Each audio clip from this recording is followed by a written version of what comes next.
Halo, selamat datang di podcast PGSD, ruang bicara setiap minggunya. Untuk membahas isu-isu seputar dunia pendidikan, jangan lupa like dan share ke teman-teman kalian ya.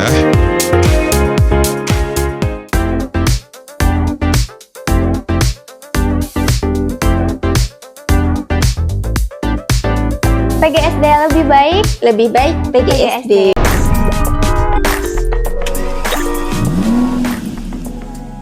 Assalamualaikum warahmatullahi wabarakatuh. Selamat datang di podcast PGSD, tempat kita berdiskusi tentang pendidikan, literasi, dan berbagai isu penting lainnya.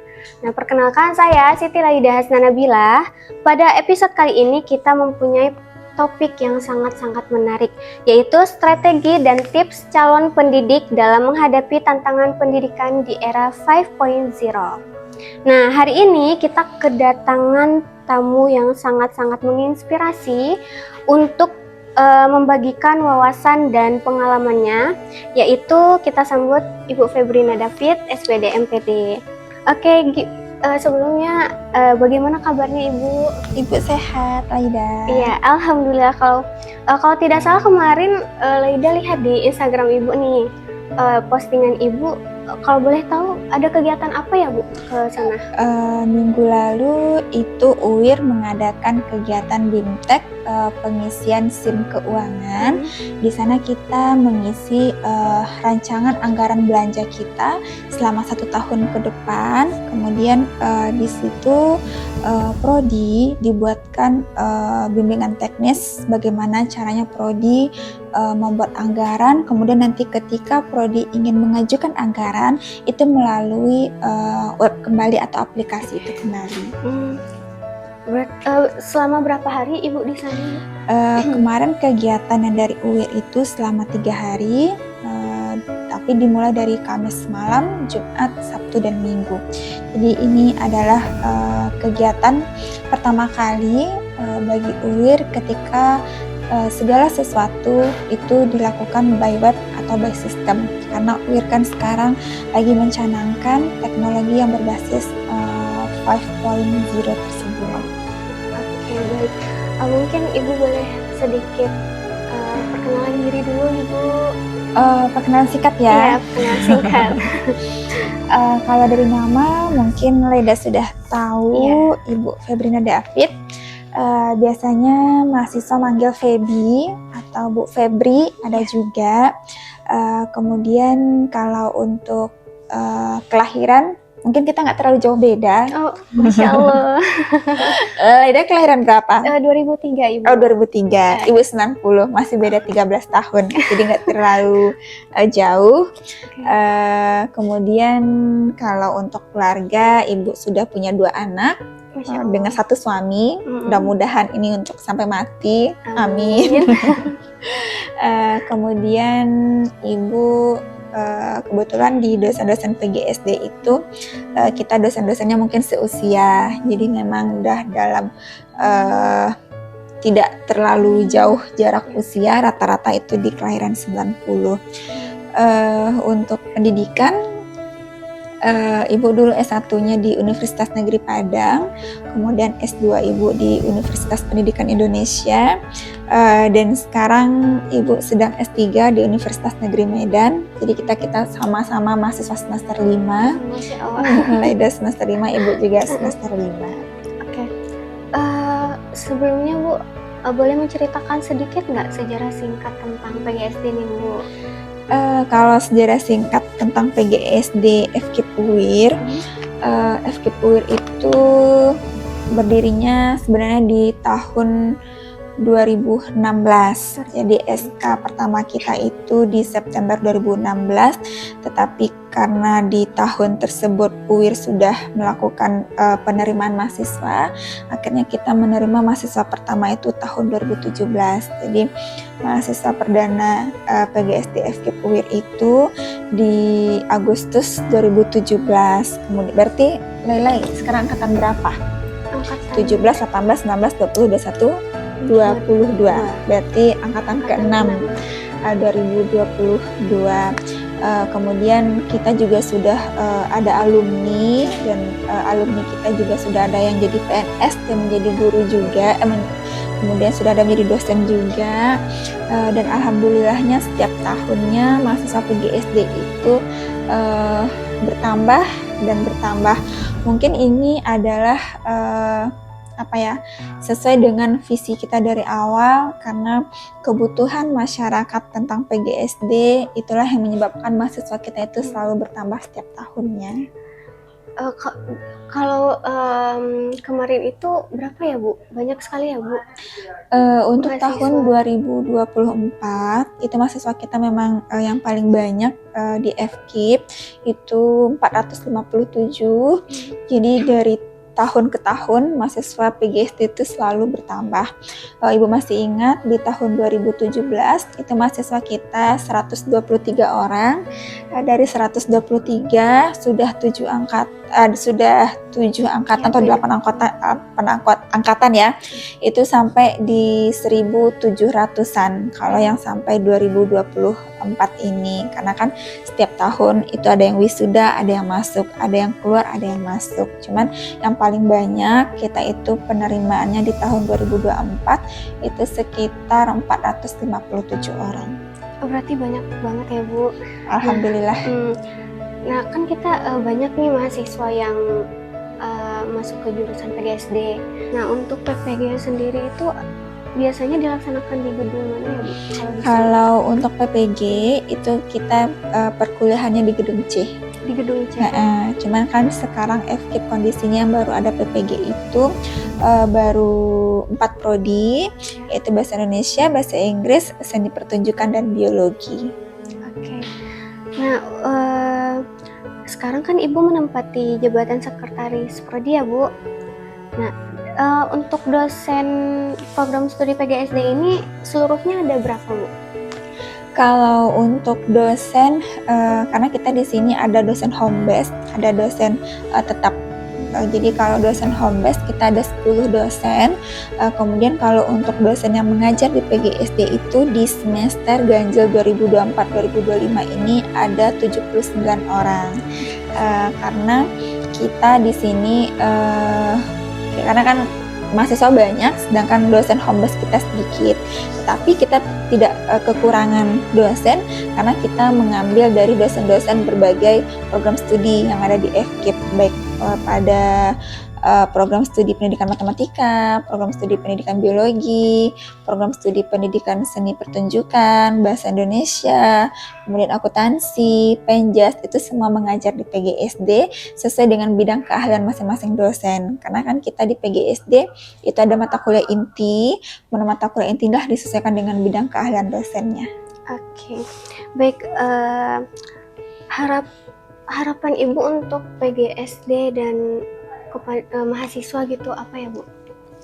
Kalau untuk harapan Ibu di mahasiswa PGSD khususnya, itu Ibu berharap mahasiswa PGSD itu memiliki kompetensi yang sesuai dengan yang dibutuhkan oleh masyarakat. Terutama kita harus menguasai kompetensi sebagai seorang pendidik, bagaimana kita mendidik, bagaimana kita bisa menjadi seorang yang berkepribadian di masyarakat, karena guru SD ini adalah guru yang menjadi dasar bagi penerus bangsa kita. Jadi Ibu berharap mahasiswa PGSD itu adalah mahasiswa yang sangat profesional, yang memiliki kompetensi yang sangat bagus, kemudian yang tentu yang beretika dan tentu memiliki attitude yang baik di tengah-tengah masyarakat, sehingga Ibu berharap seluruh mahasiswa PGSD itu mendapatkan pekerjaan yang sesuai dengan bidangnya dan memang sangat bermanfaat bagi masyarakat umumnya. Masya Allah ya Bu. Nah sebelum masuk ke Q&A, jadi kita langsung aja ya Bu masuk ke Q&A utamanya. Oke, pertanyaan pertama itu, menurut Ibu apa yang membedakan pendidikan di era 5.0 ini dibandingkan di era 4.0? Kalau perbedaan mengenai pendidikan di era 4.0 dengan 5.0 itu lebih kepada penggunaan teknologinya. Kalau kita menggunakan di era 4.0 itu lebih kita menggunakan bagaimana pembelajaran itu berdasarkan pendekatannya, berdasarkan tujuannya, kemudian bagaimana tentang teknologi itu sendiri. Kalau di 4.0 kita lebih sebagai penggunaan, sedangkan di dalam pembelajaran era 5.0 kita itu juga selain menggunakan tapi juga membuat, merancang.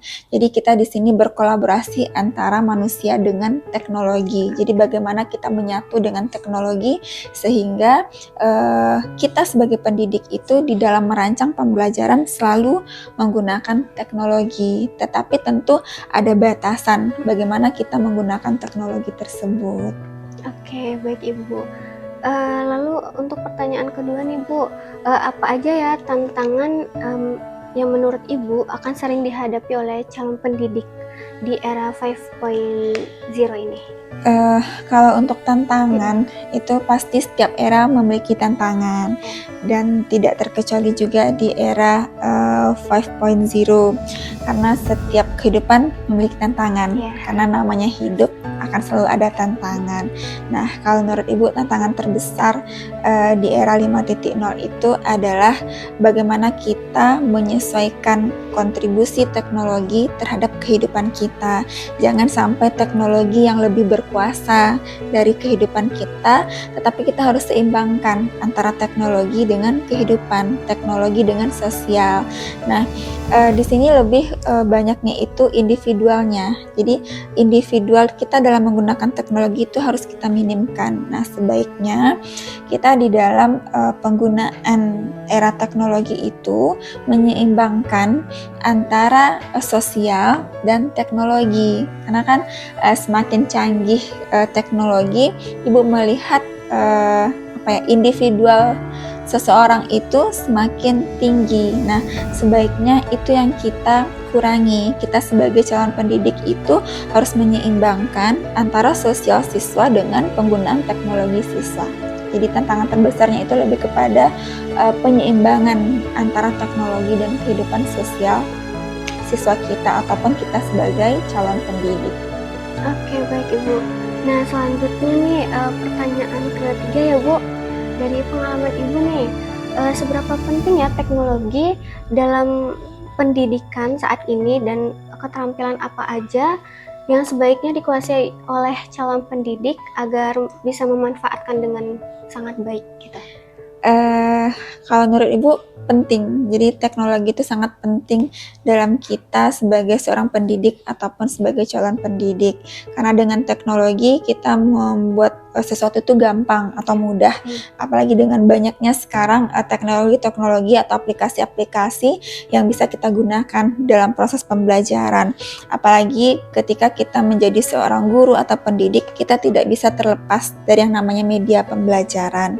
Nah, ketika kita membuat media pembelajaran, tentu kita membuat media itu yang menarik dan yang sekreatif mungkin, yang bisa menarik motivasi siswa untuk belajar. Nah, ketika kita membuat media, kita membutuhkan teknologi itu. Kita membutuhkan EA, bagaimana kita bisa menghasilkan media yang meningkatkan motivasi belajar siswa. Nah, itu sangat penting dan apalagi sekarang banyak aplikasi yang memudahkan kita sebagai pendidik ataupun sebagai calon pendidik untuk membuat itu. Nah, kalau untuk keterampilan, tentu kita sebagai seorang pendidik harus memiliki keterampilan dasar di dalam kita menggunakan ataupun dalam kita membuat, misalkan di dalam penggunaan teknologi komputer, kemudian kita harus bisa mengakses internet. Itu kan keterampilan dasar yang harus dimiliki oleh seorang pendidik ataupun calon pendidik agar pendidik itu bisa menggunakan, bisa memanfaatkan teknologi di dalam proses pembelajaran. Kemudian kalau kita keterampilan dasar itu sudah ada, menurut Ibu keterampilan itu harus diasah Tidak mungkin kita hanya berpatokan kepada keterampilan dasar. Tentu kita harus kembangkan. Selain kita bisa menggunakan, harusnya kita bisa membuat media tersebut. Mungkin sekarang banyak konten-konten kreator, guru-guru yang sudah menjadi konten kreator. Jadi itu selain sebagai memudahkan di dalam proses pembelajaran, tentu itu juga menghasilkan. Karena kan kalau kita sebagai konten kreator memiliki pemasukan dari itu. Jadi keterampilan yang harus dimiliki itu memang keterampilan penguasaan dari komputer, internet, dan pengasahan di dalam kita menggunakan konten-konten. Nah, ini kan banyak nih Bu, guru-guru yang udah berumur gitu kan, di zaman sekarang belum bisa menggunakan teknologi. Itu gimana ya Bu? Memang tantangan di dalam era 5.0 memang kadang guru-guru yang lanjut usia atau yang sudah hampir pada pensiun. Nah, kita tidak bisa memaksakan guru yang sudah berusia yang belum bisa menggunakan teknologi, tetapi di satu sekolah atau di beberapa sekolah itu tentu tidak semuanya berusia lanjut. Ada yang muda, ada yang sudah tidak bisa menggunakan teknologi. Sebaiknya antara guru-guru yang sudah berusia yang belum bisa menggunakan teknologi itu berkolaborasi dengan guru-guru muda. Jadi guru-guru muda yang sudah paham atau sudah bisa menggunakan teknologi itu bisa mengajarkan kepada guru-guru yang sudah atau yang belum bisa menggunakan teknologi. Kemudian tentu guru-guru yang sudah berpengalaman yang belum bisa menggunakan teknologi ini bisa mengajarkan dari segi pengalaman materinya, karena guru muda mungkin dari segi materi atau segi pengalaman tidak sehebat guru yang belum bisa menggunakan teknologi. Jadi kolaborasi antara guru-guru yang belum bisa menggunakan dengan guru-guru yang sudah menggunakan itu sangat penting di sebuah sekolah. Nah, memang saat ini pemerintah mungkin tentu sudah menggunakan platform atau media-media yang harus digunakan oleh guru ketika mengajarkan atau ketika melaksanakan proses pembelajaran. Nah, itu sebaiknya memang ada kolaborasi, ada dukungan dari lingkungan atau sekolah terhadap guru-guru yang belum bisa menggunakan. Apakah melakukan pelatihan, apakah melakukan BIMTEK atau workshop, atau memberikan membantu guru-guru tersebut. Berarti untuk workshop atau pelatihan seperti itu sangat-sangat bermanfaat banget ya Bu? Iya, itu sangat bermanfaat. Makanya banyak sekarang yang Ibu lihat malah guru-guru muda itu menjadi narasumber untuk penggunaan, untuk menciptakan pembelajaran yang berbasis teknologi. Oke, baik. Ke pertanyaan selanjutnya ya Bu, bagaimana nih cara calon pendidik bisa menyeimbangkan pendekatan yang tetap humanis walaupun kita sekarang itu dikelilingi oleh banyak sekali teknologi gitu?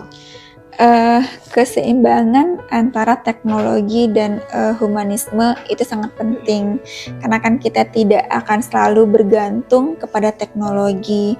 Kita sebagai manusia harusnya lebih hebat dari teknologi. Nah, bagaimana cara menyeimbangkan itu tentu lebih banyak kita berkomunikasi dengan teman sejawat, kemudian berkomunikasi dengan orang sekitar. Jadi jangan kita dikuasai oleh teknologi, tapi harusnya kita yang menguasai teknologi tersebut.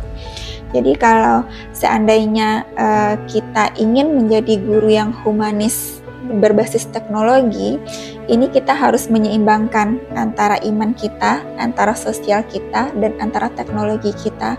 Jadi keseimbangan tiga hal ini sangat penting di dalam diri kita sebagai seorang pendidik, karena kita tidak akan terlepas dari yang namanya Tuhan, kita tidak akan terlepas dari yang namanya sosial, karena kita adalah makhluk sosial, makhluk yang selalu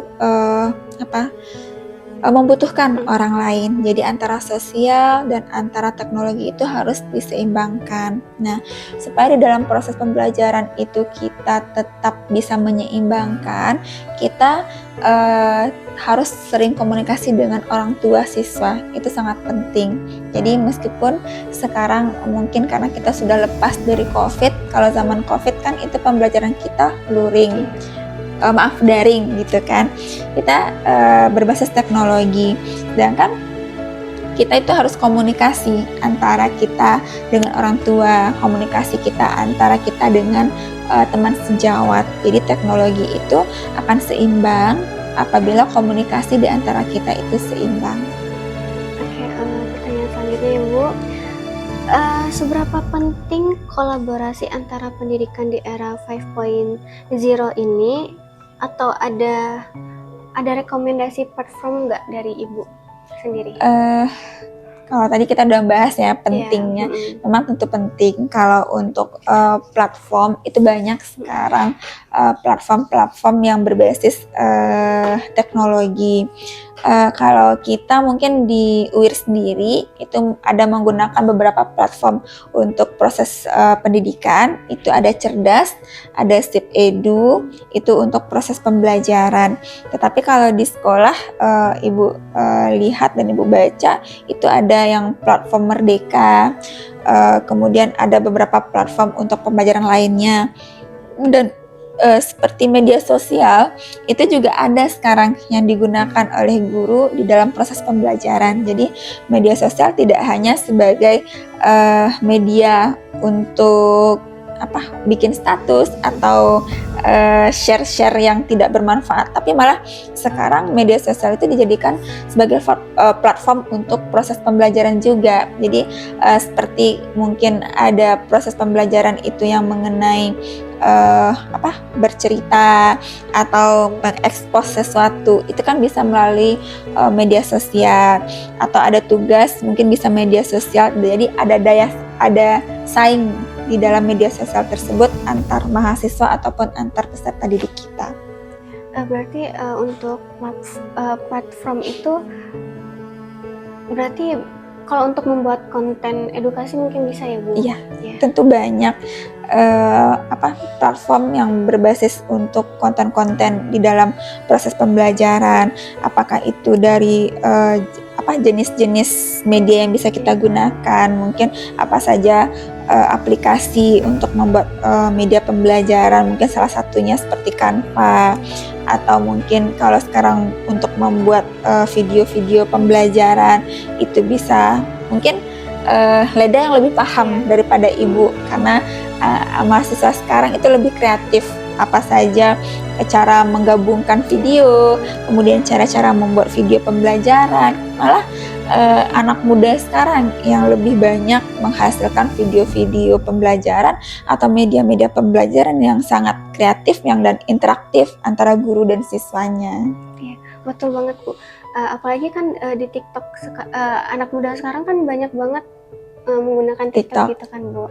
Jadi mungkin FYP-nya ya ada sedikitnya tentang edukasi atau konten-konten pembelajaran buat anak SD.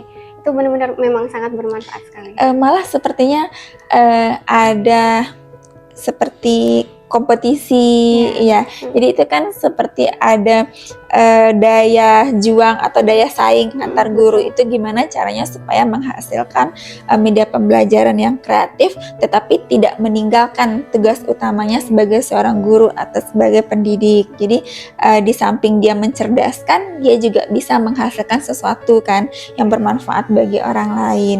Jadi memang berharapnya mahasiswa-mahasiswa sekarang itu kreatif di dalam proses pembuatan media pembelajaran itu, dan itu juga ada mata kuliah yang berkaitan dengan hal tersebut. Oke, baik Ibu. Pertanyaan selanjutnya nih Bu, dalam era yang penuh teknologi ini, bagaimana cara calon pendidik bisa tetap menanamkan nilai-nilai moral dan etika kepada siswanya di kelas? Gitu. Memang tantangan dari era 5.0 itu adalah etika dan moral. Kita melihat sekarang semakin tinggi teknologi, etika itu semakin menurun. Tetapi tentu itu adalah PR bagi kita sebagai calon pendidik ataupun pendidik di dalam kita mencerdaskan siswa-siswi kita.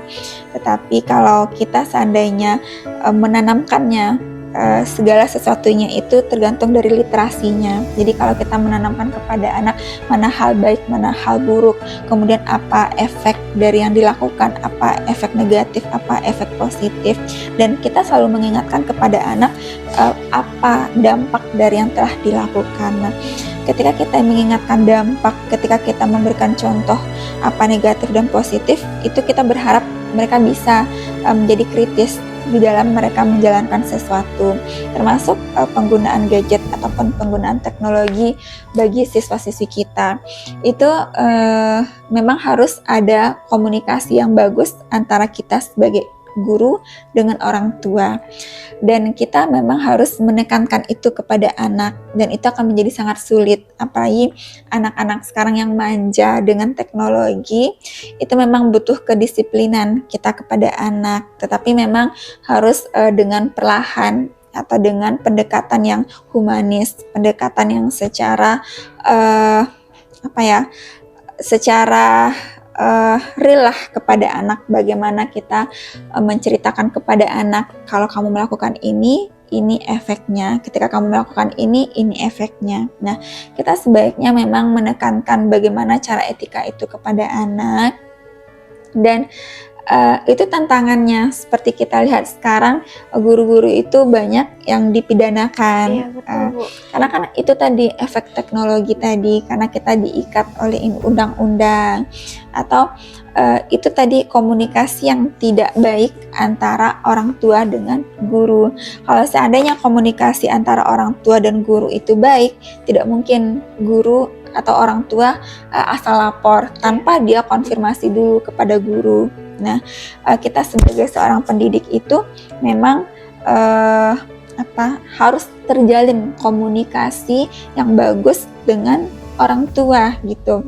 Dengan adanya mungkin yang grup WhatsApp, kemudian sebaiknya memang selalu komunikasi bagaimana perkembangan anak, dan yang terpenting itu memang ajaran agamanya harus lebih ditanamkan kepada anak di dalam proses pembelajaran. Apalagi pembelajaran kita yang berbasis karakter itu memang harus ditekankan di setiap aspek, baik di dalam proses pembelajaran ataupun di dalam proses di luar pembelajaran. Jadi di setiap kegiatan anak itu kita menanamkan agama dan karakternya. Apalagi di berita-berita tersebut tuh banyak banget kasus yang melapor ya, Bu. Iya. Dari orang tua siswanya, jadi mungkin agak takut ya, Lida agak sedikit takut. Jadi ada ketakutan kita menjadi guru, nanti kena cubit dikit aja kita dilaporkan.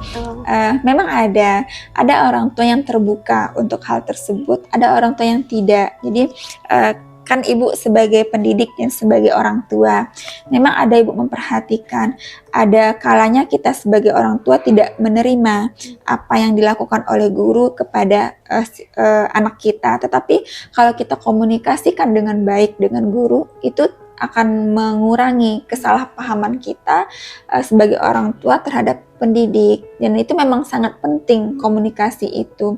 Dan memang kita harus bukan membuka pikiran sih, lebih bagaimana cara kita meyakinkan orang tua bahwa kita itu mengajarkan anaknya dengan baik, tidak ke hal-hal yang negatif. Memang kadang kita sebagai pendidik ada satu langkah mungkin yang kurang tepat di dalam mendidik anak. Mungkin dari berita-berita sekarang yang seperti yang kemarin yang terakhir memukul anak pakai lidi ya, yang bapak-bapak itu. Nah, itu kalau dari segi logikanya itu wajar. Tetapi mungkin ketika entah anaknya yang berdrama atau yang bukan kita membela sebagai seorang pendidik, tapi kita sebagai orang tua tentu harus menyeimbangkan antara keadaan anak kita dengan keadaan yang sebenarnya.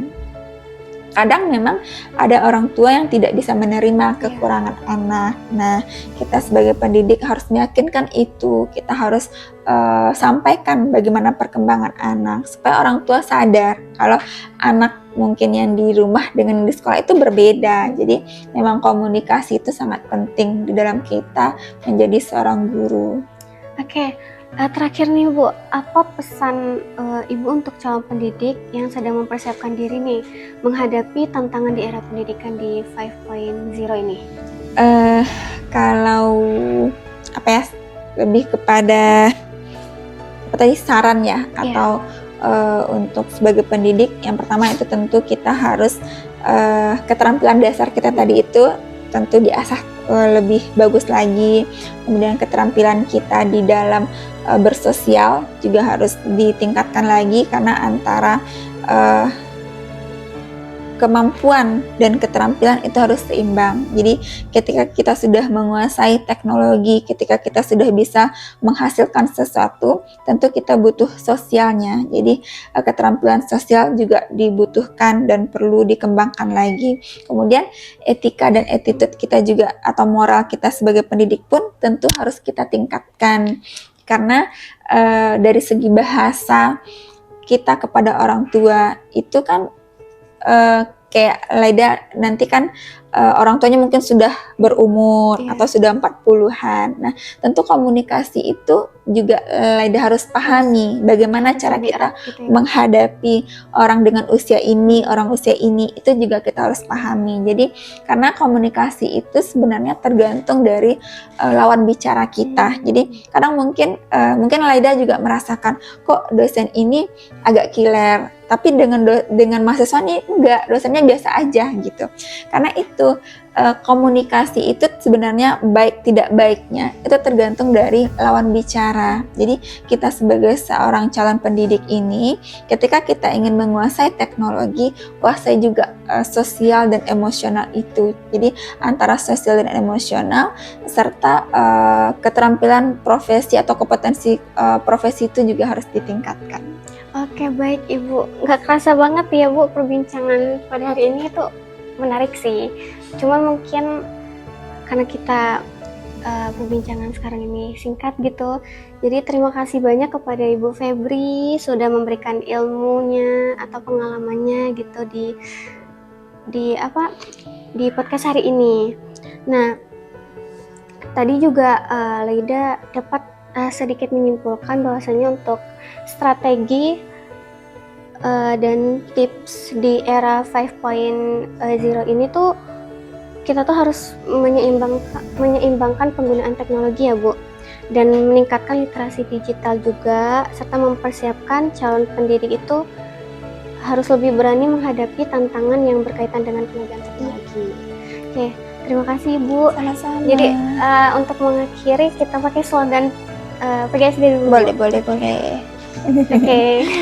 Oke. 1, 2, 3. PGSD lebih baik PGSD. Oke. Terima kasih Ibu. Sama.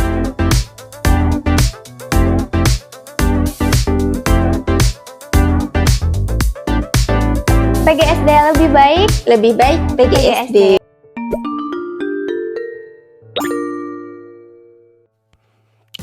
Nah, gimana? Seru bukan? Jangan lupa nantikan episode seru lainnya hanya di podcast PGSD. Dan jangan lupa untuk subscribe, like, komen, dan share sebanyak-banyaknya ya. Sampai jumpa di episode selanjutnya. PGSD lebih baik PGSD.